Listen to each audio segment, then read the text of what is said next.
Oh iya, balik lagi sama gue, Antoni Golan, dan kali ini gue mau unboxing HP Xiaomi yang paling terkenal di tahun 2021, yaitu Xiaomi Redmi Note 10 Pro.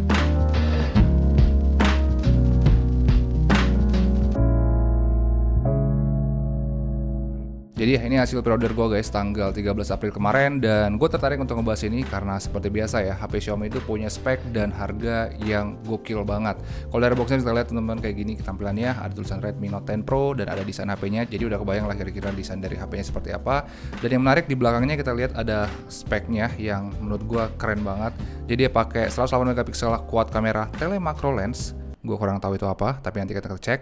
Terus ada 120 Hz AMOLED 6,67 in dot display dual speaker. Wah, itu gokil banget sih, seriusan. Terus ada juga Qualcomm Snapdragon 732G. Jadi ini salah satu chipset Qualcomm yang paling kenceng juga.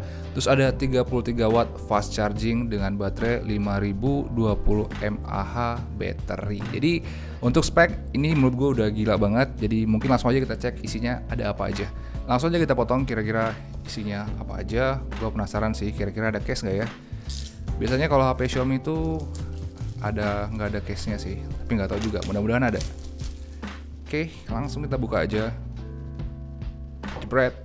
Dan seperti biasa kita ketemu dengan Alvinse. Dia bilang terima kasih telah memilih produk Xiaomi dan selamat datang di keluarga Xiaomi. Thank you Alvinse, thank you.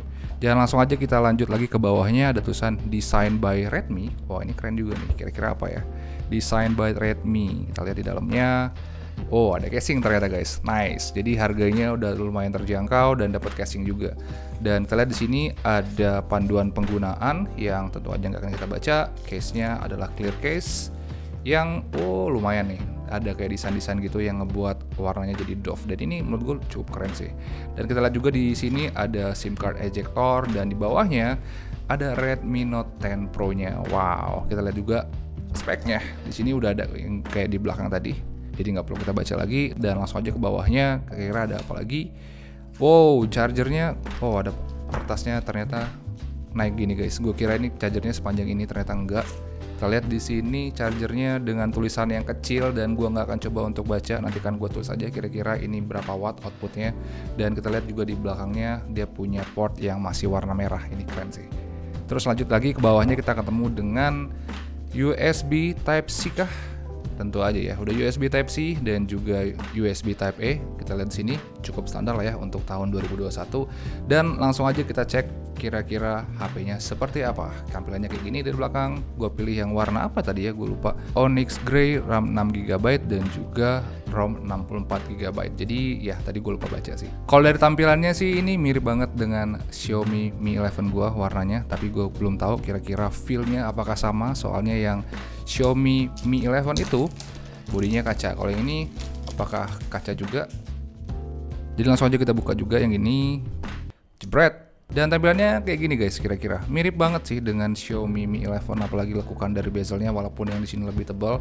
Dan yang juga di bagian kameranya juga mirip karena ada accent silver gitu di kamera utamanya. Dan langsung aja kita hidupin dan kita akan cek juga di bodinya kira-kira ada apa aja. Dan di atas kita lihat di sini ada speaker, soalnya dia punya dual speaker guys. Terus di sini juga ada microphone dan juga infrared blaster seperti HP Xiaomi yang lain. Di sebelah kanan ada tombol power dan juga tombol volume yang gue nggak tahu kenapa ini tombol powernya agak mendep ya, ataukah ini sensor fingerprint sensor? Mungkin nanti kita cek juga. Di bagian bawahnya kita lihat di sini ada speaker, terus ada USB Type-C port yang sudah support fast charging tadi, dan juga ada microphone. Dan ya mungkin akan gue setting dulu guys untuk ngecek isi dalamannya, dan gue juga akan install Antutu bla bla bla. Nanti kita akan cek setelah gue selesai setting. Let's go. Oke, gue udah selesai setting HP-nya, dan HP-nya masih gue pakein casing soalnya gue suka banget dengan casingnya ini. Casingnya ini nggak licin, grippy, dan kelihatan keren juga kalau dibandingkan dengan casing-casing gratis dari HP mid-range yang lain. Tapi kali ini kita akan buka aja guys, soalnya gue pengen bahas bodinya. Dan ya, kalau dari bodinya sendiri sih gue ngerasa HP ini ya biasa aja sih, feel in hand-nya sama aja kayak HP mid-range yang lain. Dia masih lumayan tebal dan lumayan berat. Tapi kalau dibandingkan dengan Poco X3 NFC, gue ngerasa HP ini jadi lebih nyaman, soalnya pinggirannya ini lebih melengkung dan frame-nya juga punya finishing yang lebih oke. Jadi pas dipegang itu lebih nyaman. Dan Desainnya juga menurut gua not bad, actually ini lebih bagus sih kalau dibandingkan dengan Poco X3 NFC. Dan tombol power yang mendap ini ternyata fingerprint sensor guys, gue baru tahu, dan ini gue baru taunya pas tadi pas setup HP-nya, ternyata ini fingerprint sensor. Dan gue cukup bingung sih karena harusnya mereka bisa pasang in-display fingerprint sensor di HP ini. Tapi ini pilihan yang cukup menarik sih, mungkin mereka ngirit budget atau Mi fans di seluruh dunia emang nggak suka aja dengan in-display fingerprint sensor. Tapi nggak tahu juga sih guys, kalau gue sendiri lebih suka in-display fingerprint sensor, soalnya lebih gampang aja kalau misalkan HP-nya ditaruh meja, kita tinggal tap begini. Tapi kalau kalian sendiri kira-kira sukanya yang mana? Yang fingerprint biasa atau in-display fingerprint sensor? Langsung aja komen di kolom komentar di bawah, atau bisa polling nggak ya? Kalau bisa polling kalian di mana ya? Coba ikutan polling di sini deh coba. Tadi gue juga sempat baca-baca dan di sini ternyata ada beberapa hal yang gue nggak nyangka, karena gue udah lama juga nggak pernah pakai Redmi lagi, dan ada dua hal yang buat gue salut banget dengan HP ini. Yang pertama itu dari back covernya guys. Walaupun sebenarnya HP ini terasanya nggak mewah-mewah banget, tapi ternyata ini Corning Gorilla Glass 5 dan gue kaget sih, ini gokil banget sih guys. Soalnya HP mid-range yang lain tuh masih pada pakai polikarbonat, dan ini udah pakai Corning Gorilla Glass, jadi harusnya sih lebih awet kalau misalkan kena gores-goresan kayak gitu. Ini gokil sih, seriusan gokil. Terus gue juga baru tahu kalau ini ternyata punya sertifikasi anti air, yaitu IP53, dan itu gokil banget sih karena ini ngebuat HP ini jadi anti dengan debu dan juga cipratan air. Ya levelnya masih di bawah dari Samsung Galaxy A sih, tapi udah lumayan banget nggak sih? Menurut gue sih udah lumayan sih. Terus untuk desain layarnya sendiri, gue cukup kaget ternyata desainnya tuh mirip banget dengan Samsung Galaxy A. Kemarin gue sempat unboxing Samsung Galaxy A dan A72 juga, sekarang lagi proses review.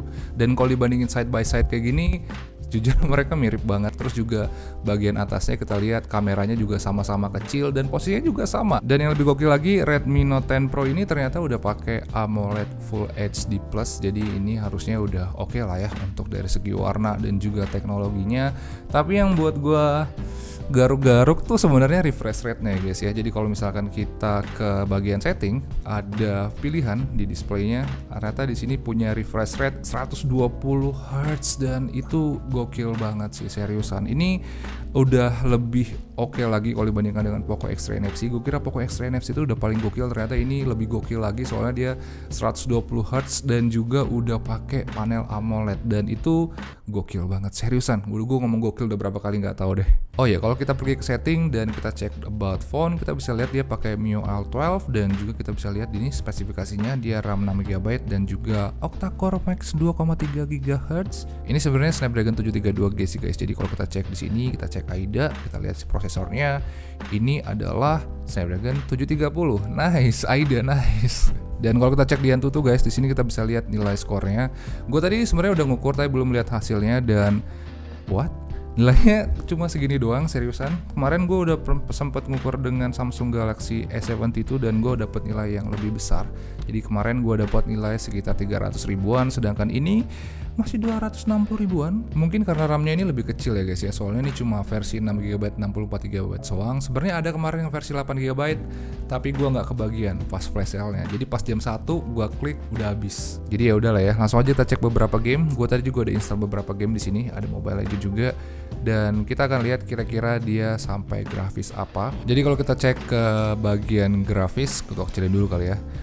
Wow, ternyata di sini udah ada yang ultra ya guys ya. Ini gokil sih. Soalnya di Samsung Galaxy gue yang lain itu belum ada yang sampai ultra sih. Sedangkan ini udah sampai ultra. Ini jangan-jangan developernya aplikasi nih. Gue yakin ini aplikasi sih. Nah, untuk game PUBG Mobile gue belum ngetes juga guys. Gue pengen tahu sih. Jangan-jangan di sini udah ada smooth extreme ya. Jangan-jangan kayak gitu. Oke, langsung aja kita cek settingnya kali guys ya. Jadi kalau kita cek ke grafik, HD high ini masih normal, smooth. Oh, ternyata masih ultra. Jadi untuk PUBG sih masih normal-normal aja ya. Terus untuk baterainya sendiri sama kayak yang kita baca di boxnya tadi, dia punya baterai yang lumayan besar di 5050 mAh dan dulu support fast charging juga 33 watt, dan menurut gua itu udah lumayan menjanjikan, tapi harus gua tes lagi nanti di video full reviewnya. Tapi yang buat gua kaget di sini kameranya gokil banget sih. Jadi ini walaupun HP-nya cuma 3 jutaan, tapi resolusi kameranya ini udah 108 megapiksel aja guys. Gua udah sering banget pakai kamera 108 megapiksel dan bisa gue bilang 108 megapiksel itu resolusi paling nyaman buat gue, soalnya dia paling tajam dan juga paling minim noise. Ini beneran buat gue penasaran sih guys, soalnya kemarin gue sempat nge-review Xiaomi Mi 11 dan gue cukup suka dengan kameranya. Walaupun banyak isu, tapi gue penasaran sih kira-kira 100 megapiksel di HP ini performanya seperti apa. Oh ya, jangan-jangan dia udah support video 8K juga kali ya. Jadi kalau kita cek ke bagian video, kita bisa cek di sini. Oke, video, apakah dia bisa 8K?